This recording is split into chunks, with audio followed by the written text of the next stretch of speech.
What a move we had for this first day of September 2025, Labor Day here in the United States, that did not stop silver from a massive surge in price. Let's talk about what happened as we explore.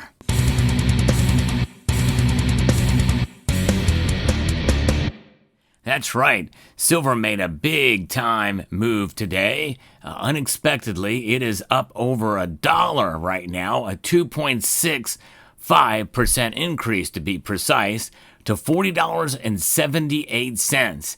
That is within spitting distance of my revised prediction of $41. That is an actual possibility.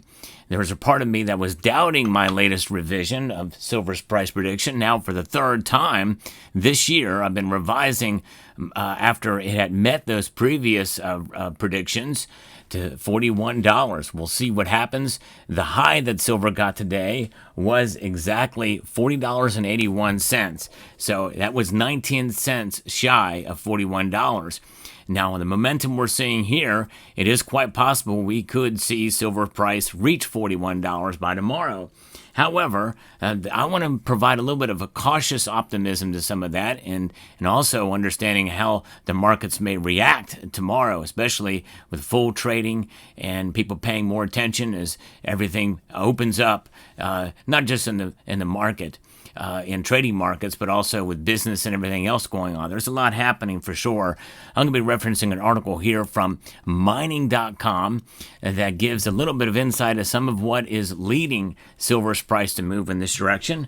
But I want to remind you of our channel sponsor, Summit Metals, a great company with excellent customer service and fast shipping. So check them out at summitmetals.com. We did see spot silver price surge above that $40 an ounce here today. And that was the first time that we've seen it maintain since 2011. We talked about this before in a previous video that we saw silver for the third time in history reach above $40 an ounce. And we're seeing a continuing decline today, holding on steady to $40 an ounce. This is just remarkable. Certainly a good reason to celebrate. And again, I cannot stress enough how important this is to getting closer to that $50 an ounce. And remember, both times in 2011 and in 1980, I don't think it actually reached $50. I could be wrong. It may have very, very briefly reached it, like literally for like an hour or two or something like that. But we're essentially $9 away, which seems like a lot, but in the grand scheme of things and seeing how far silver has climbed this year, it is quite possible that we are getting closer to a situation where we could see $50 silver. There I say it. Yeah, I don't say that lightly, by the way, and I'm not predicting we're going to see $50 silver by the end of the year. If I do make my revised predictions, you'll be the first to know, well, because you're watching the channel, and I'll let you know, and what I think it's going to be if it does surpass $41. I could be wrong, by the way. I still could be wrong about $41 silver.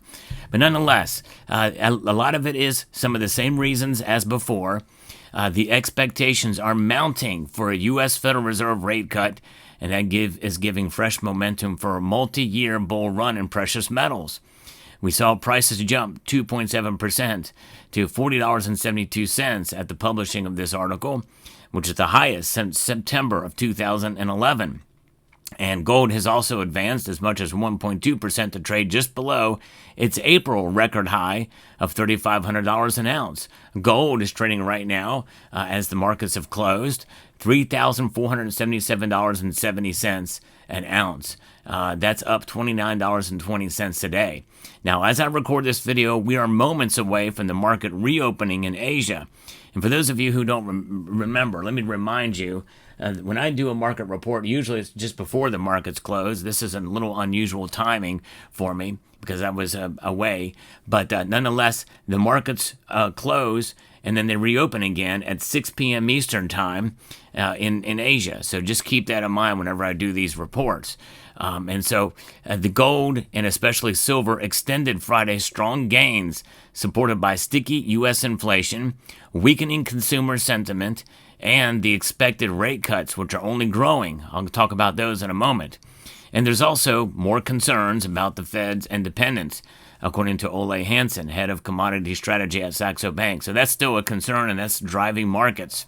We know what's going on around that with the, and so we'll see. Now, key resistance levels for gold are still, in play here, and $40 silver, $34.50 for gold.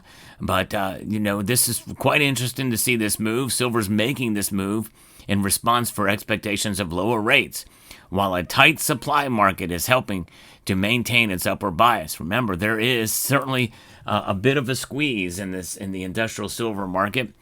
We're in the fifth year of either a supply deficit or very close to one, tighter than ever before. But what's going on with the expectations of the Fed rate cut? Well, policy expectations firmed after San Francisco Fed President Mary Daly reiterated support for a rate cut in a social media post last week, citing labor market risks. The market is watching for Friday's U.S. jobs market report, anticipating that this would allow the Fed to resume its rate cuts from September onwards, given the supports investment demand, according to UBS analyst Giovanni Stanovo. A Reuters poll showed in August non-farm payrolls are expected to rise by 78,000 jobs, compared with 73,000 in July. Now, the precious metals also drew support from rising haven demand after President Donald Trump's repeated criticism of Fed policymakers fueled concerns over the central bank's independence. Trump's move to fire Fed Governor Lisa Cook about a week ago concluded without a judge's decision on Friday, and ruling as to whether she can continue her duties is not expected until at least Tuesday. Markets view the outcome as having potentially major implications for a global risk sentiment and confidence in U.S. institutions. Now, a federal appeals court ruled that the president's global tariffs were illegally imposed under the emergency law. However, a May ruling by the Court of International Trade, these judges allowed the levies to remain in place while the case proceeds, suggesting any injunction would be narrowed.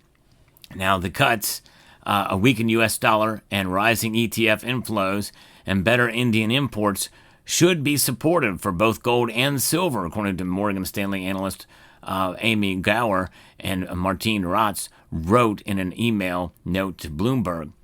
We see around 10% further upside for gold, while silver is trading almost at our forecast with potential to overshoot. Yes, there is that potential that it could overshoot their forecast, much like it might be for mine as well.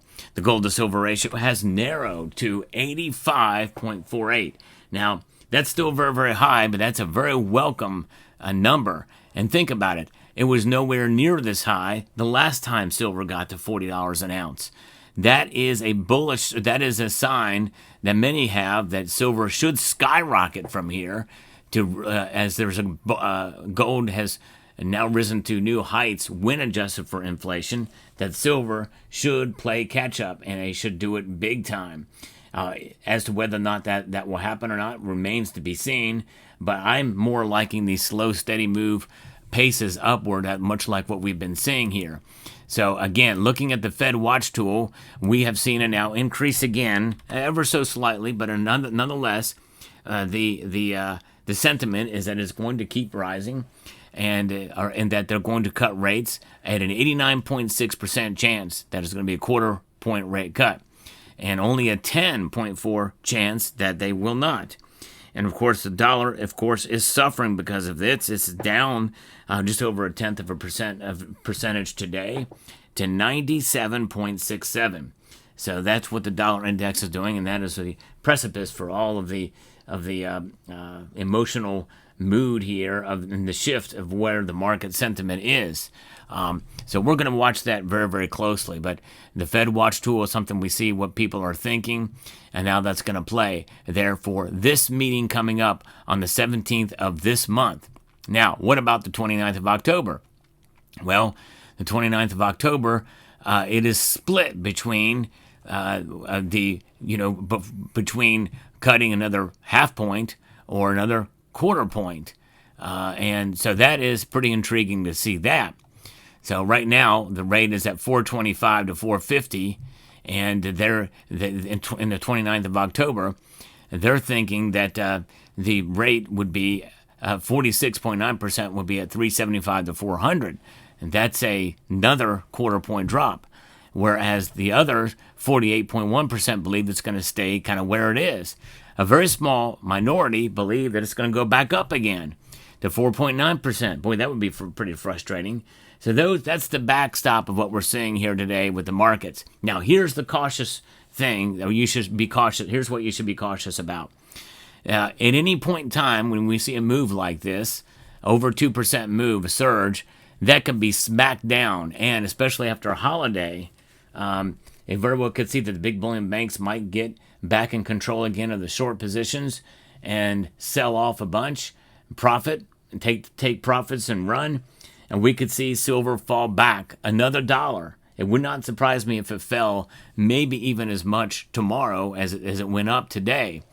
Be prepared for that possibility. I'm not saying it's going to happen, but this big move like this, and considering what's going on and considering the pressure that there is, many people feel there is, then it would not surprise me if we started to see a consolidation period or stripping away of all the gains that we saw today. This is a big move. We have now, at a point now with silver moving up at this level above $40 an ounce, and that if we could sustain this, then that means that the bears are in trouble and the bulls are going to be just taken over. And many people feel that the bullion banks don't want that at all. So that is something that we have to think about as a possibility, that we could see it smack down a bit. And so we're going to watch it closely and see what happens. I'll try to bring you the latest news when I can on the world of precious metals in general. If you enjoy what I do here, hope you will consider subscribing to the channel by pressing the subscribe button and hitting the notification bell so that you can be apprised of the latest video that makes its way across your device. So with that being said, I'd like to extend a multitude of gratitude to each and every one of you for taking the time to watch, and to encourage you to please rate, share, comment, and subscribe.